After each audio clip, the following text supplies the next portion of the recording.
Très heureux de vous retrouver pour vous présenter les faits marquants de l'actualité. Bonsoir à tous et bienvenue ce soir dans ce journal. Diégui Diop à nouveau devant la DIC. L'ancienne directrice générale de la promotion de l'économie sociale et solidaire s'est présentée pour la deuxième fois à la division des investigations criminelles. Ce jeudi, ses partisans dénoncent une manœuvre politique et promettent une riposte aux prochaines législatives. D'un scandale à une autre affaire brûlante qui secoue l'actualité politique, Amina Top interpelle Abbas Fall. Répondez aux graves accusations. La responsable de Benno Bokk Yakaar demande une réaction d'Abbas Fall face aux accusations qui, selon elle, ternissent l'image de son parti. À quelques semaines des législatives, ces accusations pourraient avoir un impact sur le PASTEF. Nous quittons maintenant la sphère politique pour revenir à une préoccupation majeure dans le secteur de l'éducation. Budget du coude, les travailleurs sonnent l'alarme. Les employés du Centre des œuvres universitaires de Dakar s'inquiètent de la réduction du budget de fonctionnement qui passe de 30 milliards en 2023 à 20 milliards pour 2024. Malgré ces difficultés, ils annoncent la reprise des cours pour le 19 octobre. Et enfin, une actualité internationale marquée par des événements tragiques en Iran. 12 exécutions à la veille de la journée mondiale contre la peine de mort. L'ONG Human Rights Watch rapporte que ces nouvelles exécutions portent à 531 le nombre de personnes exécutées cette année, dont un mineur et 18 femmes. Voilà pour les titres. Le développement, c'est dans un instant.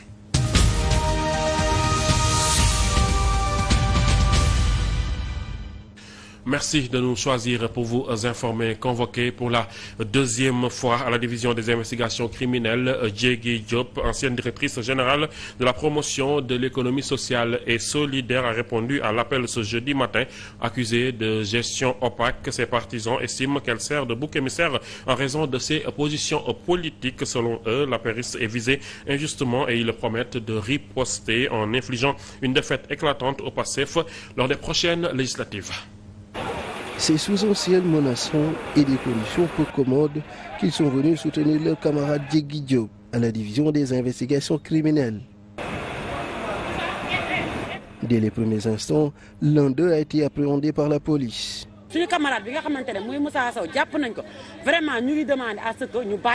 Diégui Diop, dans des vidéos amateurs, est apparu tout décontracté.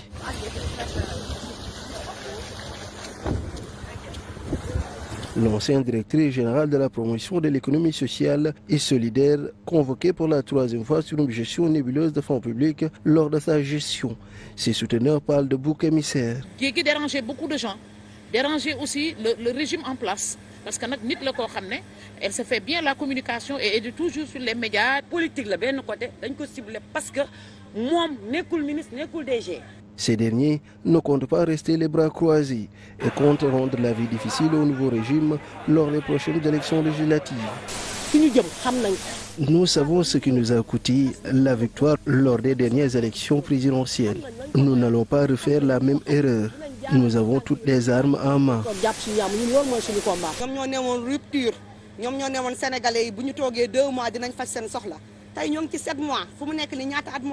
Venus nombreux pour faire coordonner l'apériste, ses sympathisants déplorent la magistrature par laquelle le duo Diomaye Sonko s'y prend pour la reddition des comptes. Ils auraient préféré que la liste des personnes visées soit dévoilée au grand public pour éviter certaines situations malencontreuses. Quelqu'un comme moi ou quelqu'un d'autre, comme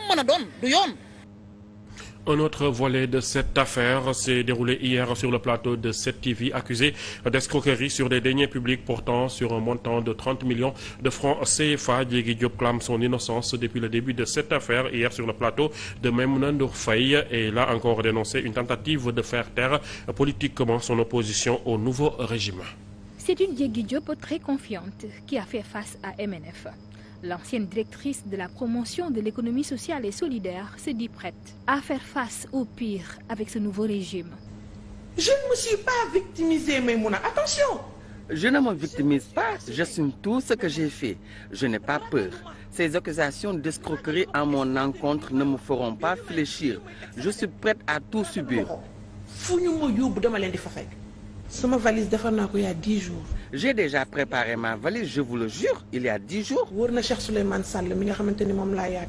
me prépare à aller en prison depuis ma première convocation à la brigade de Kermassar.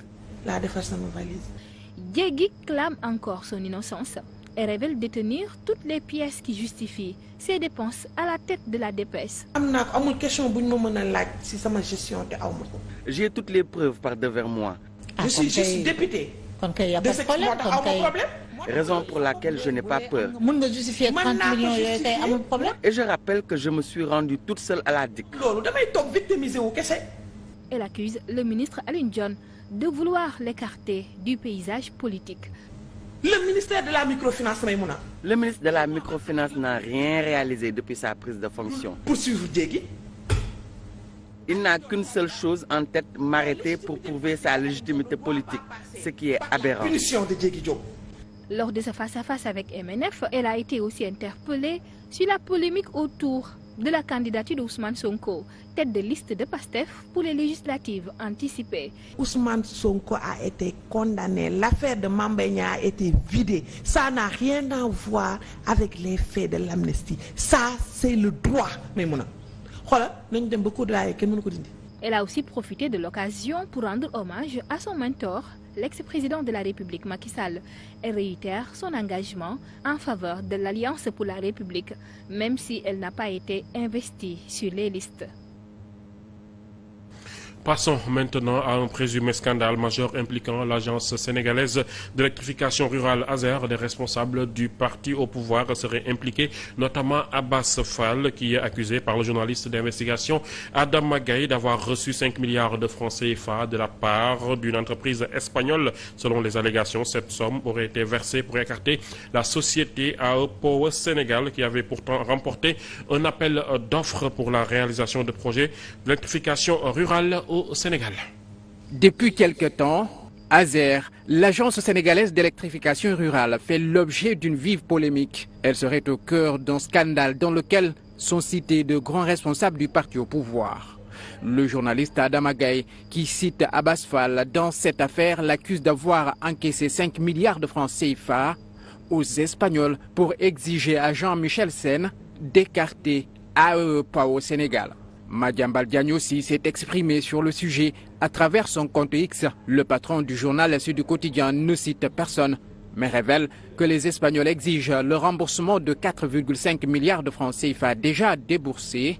Des informations qui corroborent à celles de Dakaractu.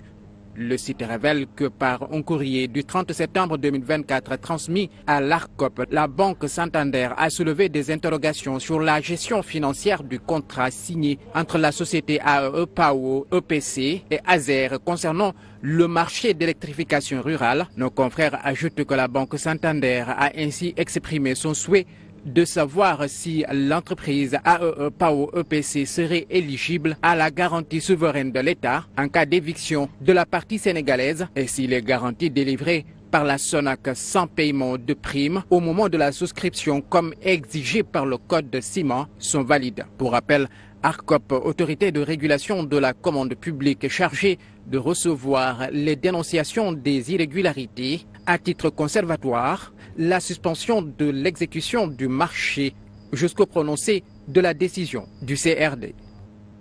Ce dossier s'ajoute à une série d'affaires révélées par des journalistes. Selon Cheikh Yérim Seck, ce scandale qui s'ajoute à des affaires comme l'ONAS Gate révèle des pratiques controversées et un manque de transparence. L'agence de régulation de la commande publique a suspendu le marché constatant l'absence de preuves fournies par le nouveau directeur de l'ASER. D'après toujours Cheikh Yérim Seck, qui cite Madiambal Diagne, l'entreprise espagnole réclame le remboursement de 4,5 milliards de francs CFA. Partant de ce fait, le journaliste dénonce l'écart entre le discours moral du gouvernement et la réalité de sa gestion, soulevant des questions sur la responsabilité des autorités et l'absence d'enquête judiciaire. L'Azergate apparaît ainsi, selon lui, comme un symbole des dérives du régime actuel.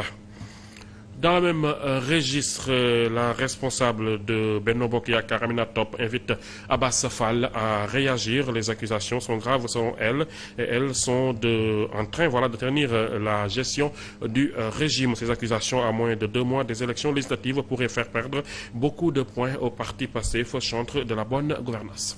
Je pense que 5 milliards le espagnol.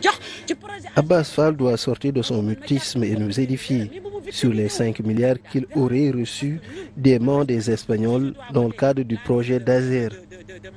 Qu'il évite de se victimiser en prétextant qu'il est le candidat de Dakar et que ces accusations ont des fins purement politiques. Loin de là, puisque l'affaire commence à avoir une certaine ampleur, il est grand temps qu'il sorte et apporte toute la lumière.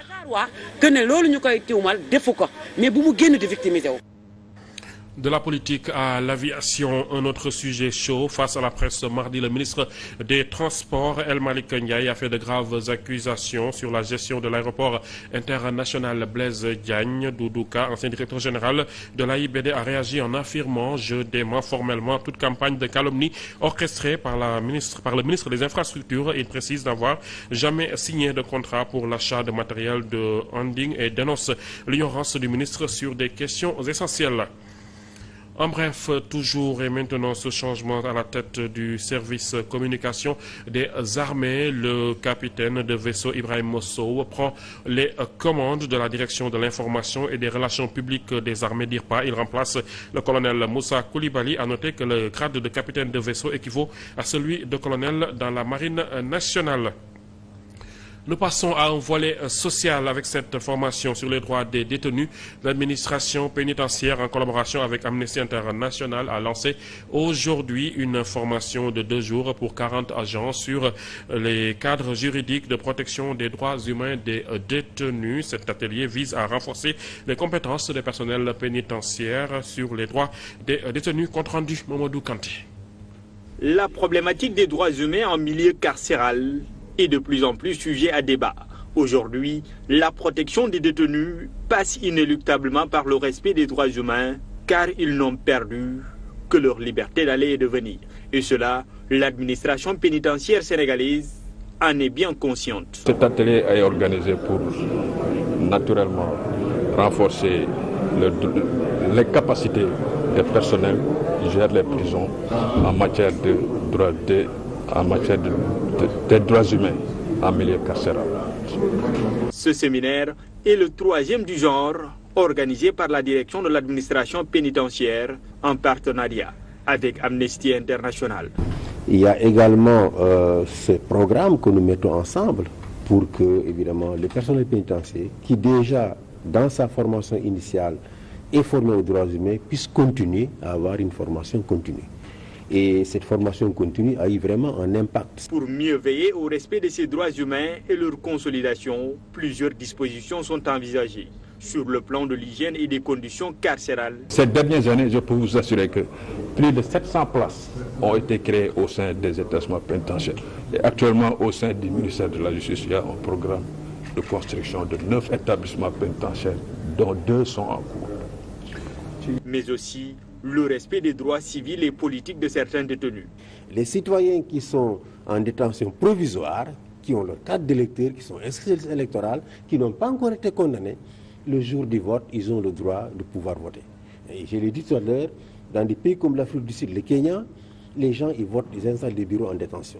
Les recommandations issues de la rencontre permettront sans doute aux agents de prendre aussi en compte les droits humains dans la gestion des incidents carcéraux. Dans le domaine des télécommunications, un incident sur la TNT, la société de télédiffusion du Sénégal, informe par voie de communiqué qu'un incident est survenu sur le réseau de diffusion des signaux TNT dont la collecte et le transport sont assurés par un de ses partenaires techniques. Le communiqué renseigne que ce problème serait à l'origine de ces perturbations, occasionnant une restriction du service fourni sur la TNT. Toutefois, ce blocage est en train d'être levé selon les responsables de communication de TDS SA qui indiquent que dans la même foulée qu'un dispositif plus innovant et plus résilient a été mis en place afin de procéder à la refonte de l'architecture TNT pour assurer la continuité d'un service de qualité aux usagers. Retour sur la situation dans les universités. Les travailleurs du COUD lancent un appel pressant aux nouvelles autorités concernant le budget de fonctionnement de 2024 fixé à 20 milliards de francs CFA contre plus de 30 milliards en 2023. Cette réduction impacte sérieusement le fonctionnement de l'espace universitaire, notamment en ce qui concerne la prise en charge des étudiants et des repreneurs. Néanmoins, ils annoncent le démarrage des cours à partir du 19 octobre. Sous la pression de l'urgence et du temps, l'intersyndicale du Centre des œuvres universitaires de Dakar a décidé de parler pour interpeller les autorités gouvernementales sur la situation des travailleurs du coude. Nos campus souffrent de nombreux problèmes matériels, tels que des équipements vétustes, des espaces de travail inadaptés et des conditions sanitaires dégradées. Ces insuffisances non seulement entravent notre capacité à accomplir nos tâches efficacement, mais elles mettent également en danger notre santé et notre sécurité. La subvention qui était jadis à 30 milliards de francs CFA en 2023, pour cette année, ils n'ont reçu que 20 milliards de francs CFA, soit un gap de 10 milliards. Dans un contexte, dit-il, où l'université va accueillir 24 000 nouveaux bacheliers de plus. Ce surpeuplement du campus entraîne une surexploitation des services offerts aux étudiants, pose des défis importants de gestion des infrastructures et des installations, de gestion médico-sociale des étudiants, entraînant aussi des tensions budgétaires avec la diminution de 10 milliards de la subvention de l'État en 2024. Des tensions budgétaires, des équipements vétustes, des espaces de travail inadaptés, les repreneurs menacent d'arrêter toutes les activités si aucune volonté de trouver de solution n'est manifestée. Et sur ce, ils interpellent aussi le nouveau directeur du COUD, Ndéné Mbodj. Les événements du 1er juin 2023 ont causé l'incendie de tous les bus de transport du personnel du COUD, des véhicules des agents, le saccage de nos locaux et de notre outil de travail. L'État du Sénégal avait pris l'engagement de prendre en charge les dégâts au niveau de toutes les universités du Sénégal. Nous attendons toujours. Malgré toutes les difficultés, les étudiants n'ont jamais manqué de manger, de se loger, se soigner, ni de voir leur cadre de vie pris en charge, a fait savoir l'intersyndicale et disent être prêts à démarrer les enseignements. Pour ce qui est des élections, la course se précise. Le recours déposé contre Barthélémy Diaz, tête de liste nationale de la coalition Sam, ce cadeau est irrecevable selon Thierno Bocoum. Ce dernier se base sur l'article LO 184 qui stipule que les mandataires doivent soumettre leur contestation dans les 24 heures suivant la notification de la décision. Or, le requérant a déposé son recours le 8 octobre à 17h30, soit près de 29 heures après la publication des listes de candidats le 7 octobre à 12 heures. Ce dépassement des délais entraîne la conclusion du recours. Bocoum, président d'Agir et membre de la coalition Sam Sakado, a souligné que les encagoulés auraient dû se concentrer davantage sur les exigences procédurales plutôt que sur les considérations de fond. En bref, toujours législative anticipée du 17 novembre, la DGE rappelle les délais pour la désignation des plénipotentiaires. Dans un communiqué du 9 octobre, la Direction générale des élections a rappelé aux candidats que les listes doivent désigner leurs plénipotentiaires entre le 10 et le 12 octobre. Cette formalité est cruciale pour assurer la conformité des procédures électorales. À Thiès, les membres du conseil de la ville se sont réunis en session ordinaire pour aborder des questions cruciales de la municipalité. Cette séance a marqué l'ouverture de la session budgétaire 2025. Le maire Babacar Diop a profité de l'occasion pour communiquer sur l'état des travaux en cours et la vie de l'institution. Nous avons fait le point avec le conseil municipal sur l'état d'avancement des travaux, sur les engagements de l'entreprise qui a gagné le marché et tous les efforts que nous avons faits avec le bureau de contrôle, avec le superviseur et avec le bureau d'architecte. Et pour le moment, ça se passe bien. Nous osons espérer que nous pouvons réceptionner les travaux avant la fin de l'année. Et j'ai fait le point aussi sur la phase 3 de l'éclairage public qui touche les artères de Thiès, les grandes avenues de Thiès, une quinzaine d'avenues qui sont concernées et qui fait que d'abord tout le réseau 4444 sera renouvelé, le réseau 4444 sera modernisé et il y aura un basculement donc vers l'aide. Donc nous avons les travaux ont commencé aujourd'hui et donc nous espérons aussi réceptionner les travaux avant la fin de l'année.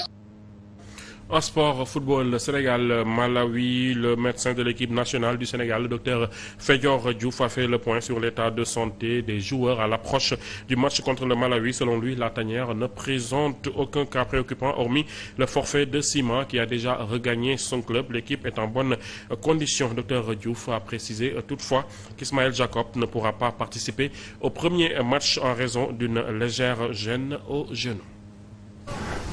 Globalement, on n'a pas eu réellement de soucis par rapport aux blessures des joueurs. La majorité des joueurs sont venus sans trop de problèmes après leur dernier match de championnat dans leur club respectif. Seul problème qu'on a eu, c'était le joueur Abdullah Sima qui s'était blessé au niveau de sa cuisse gauche lors d'une séance d'entraînement le 3 de ce mois. Donc raison pour laquelle son club avait jugé de le reposer. Secondairement, il a fait une échographie qui avait noté une légère lésion au niveau de sa cuisse, au niveau de son ischio-jambier gauche. Nous terminons avec un sujet international préoccupant. Selon l'ONG Human Rights Watch, 12 personnes ont été pendues en Iran hier, mercredi 9 octobre, à la veille de la journée mondiale contre la peine de mort. D'après le décompte de l'ONG, 531 personnes, dont un mineur et 18 femmes, ont été exécutées en 2024. Voilà, c'est tout pour ce soir. Merci d'avoir choisi le journal de 7TV pour vous informer. Restez avec nous, nos programmes se poursuivent. Je vous retrouve à 21h dans votre émission politique, le débat de la rédaction. C'est à débattre. Merci et au revoir.